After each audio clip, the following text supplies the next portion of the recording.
Shalom adik-adik, selamat pagi. Salam jumpa dengan Kak Vera di minggu ketiga di bulan November. Firman Tuhan kelas besar, kelas Naomi dan kelas Musa ya. Baik adik-adik, sebelum kita sharing firman Tuhan, kakak ajak kita mau ambil sikap beribadah, mendengarkan firman Tuhan yang baik di rumah ya. Tidak sambil tiduran, tidak sambil makan ya, tetapi kita sungguh-sungguh mendengarkan firman Tuhan dengan sikap yang baik. Sebelum sharing firman Tuhan, kita lipat tangan, tutup mata, kita berdoa. Terima kasih Bapa yang baik, kasih karunia-Mu, berkat-Mu, pertolongan-Mu, penyertaan-Mu nyata dalam kehidupan kami, lebih lagi dalam kehidupan adik-adik kami Tuhan. Kalau sebentar kami akan sharing firman Tuhan, kiranya Allah Roh Kudus yang menolong kami, memberikan kami pengertian, memahami, mengerti firman-Mu, dan menjadi pelaku-pelaku firman-Mu. Terima kasih Bapa, kami sambut kebenaran firman-Mu, di dalam nama Tuhan Yesus kami berdoa. Haleluya. Amin. Adik-adik saksikan firman Tuhan sampai akhir ya, karena nanti di akhir video firman Tuhan ada tayangan ilustrasi video kartun yang menggambarkan tema firman Tuhan pagi hari ini. Ya, oke adik-adik ya, siap ya, kita mau sama-sama belajar firman Tuhan. Kak Vera mau bertanya adik-adik, apa yang harus kita jaga dalam kehidupan kita sehari-hari atau dalam keseharian kita? Apa adik-adik harus kita jaga? Pasti ada yang jawab pikiran kak, gitu ya. Harta kak, gitu ya. Dan yang paling penting, satu kak, kesehatan, gitu ya. Benar adik-adik, kesehatan hari-hari ini kita harus jaga, harus tetap sehat ya adik-adik ya. Semua jawaban itu tidak salah ya adik-adik ya. Tetapi hal yang paling penting yang harus kita jaga adalah apa adik-adik? Hati.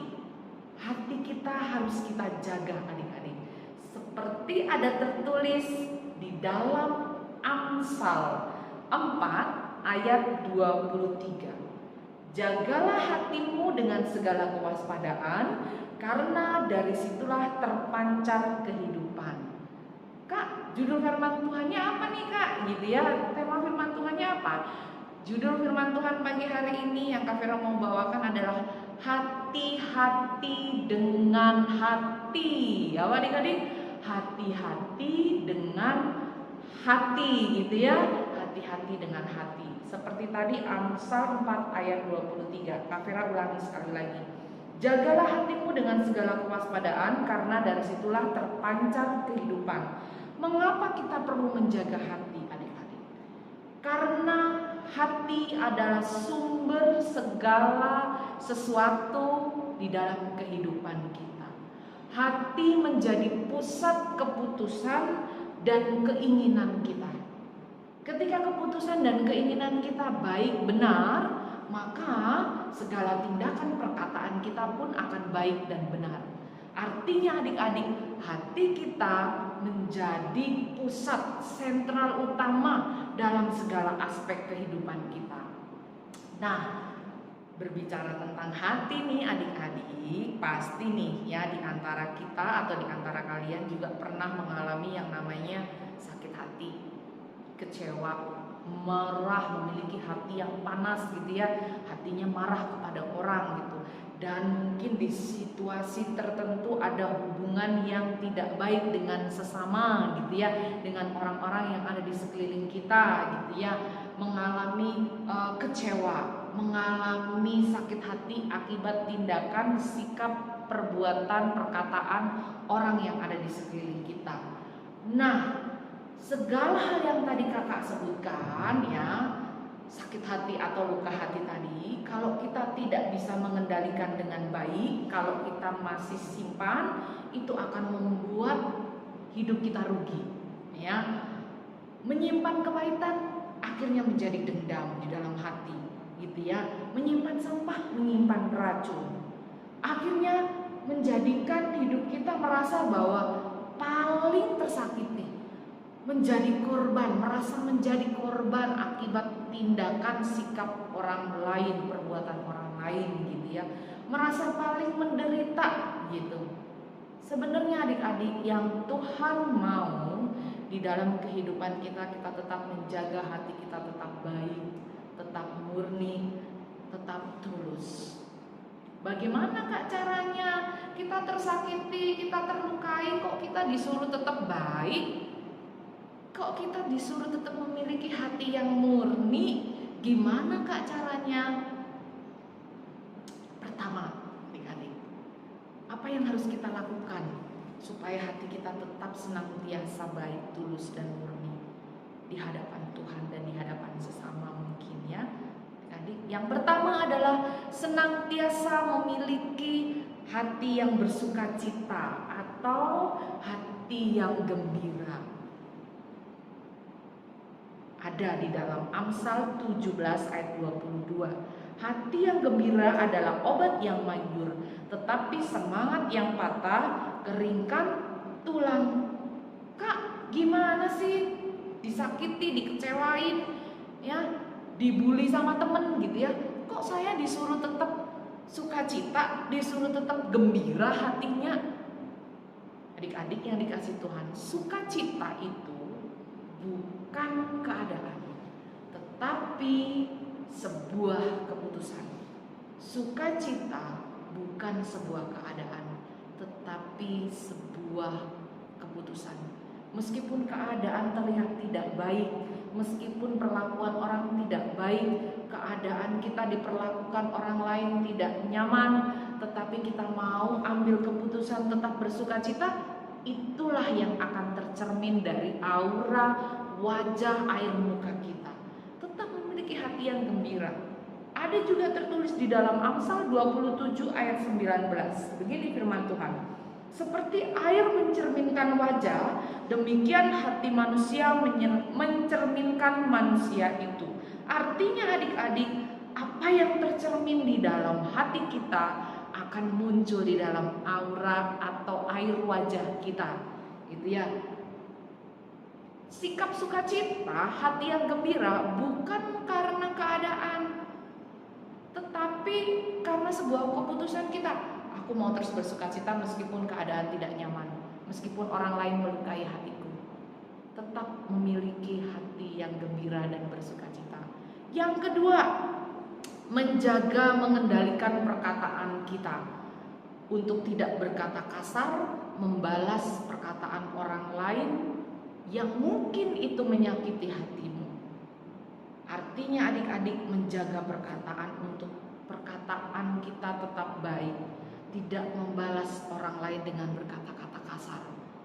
Ada tertulis di dalam Matius 12 ayat 34. Karena apa yang diucapkan mulut meluap dari hati. Kan bagaimana mungkin seseorang memiliki hati yang baik jika kata-kata yang dikeluarkan adalah kata-kata yang pedas, kasar kepada orang lain.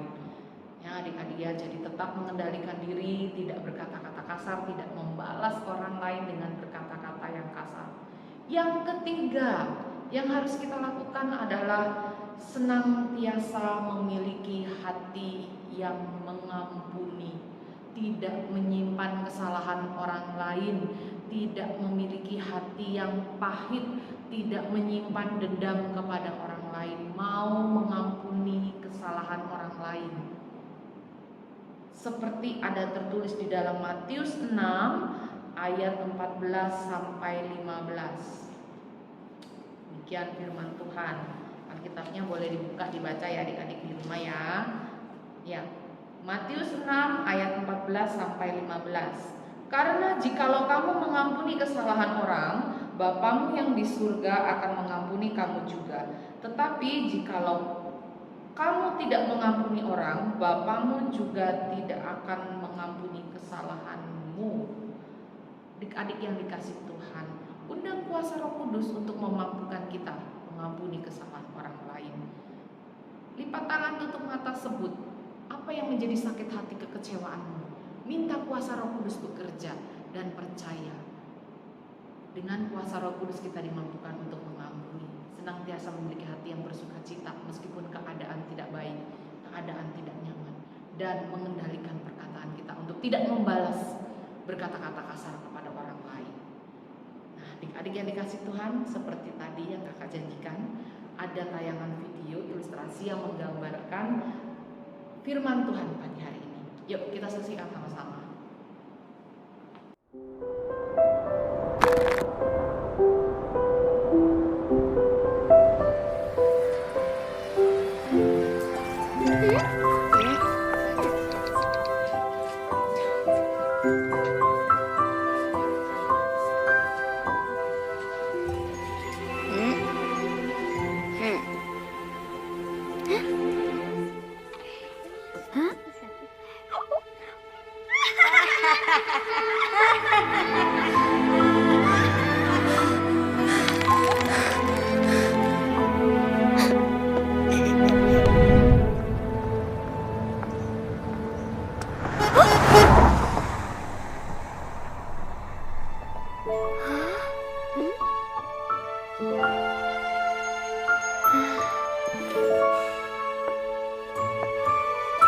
Hey!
Ya, adik-adik tadi sudah menyaksikan tayangan video ilustrasi ya.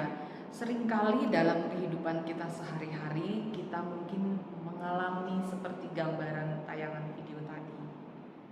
Nah, sekarang adik-adik tinggal respon hati kita.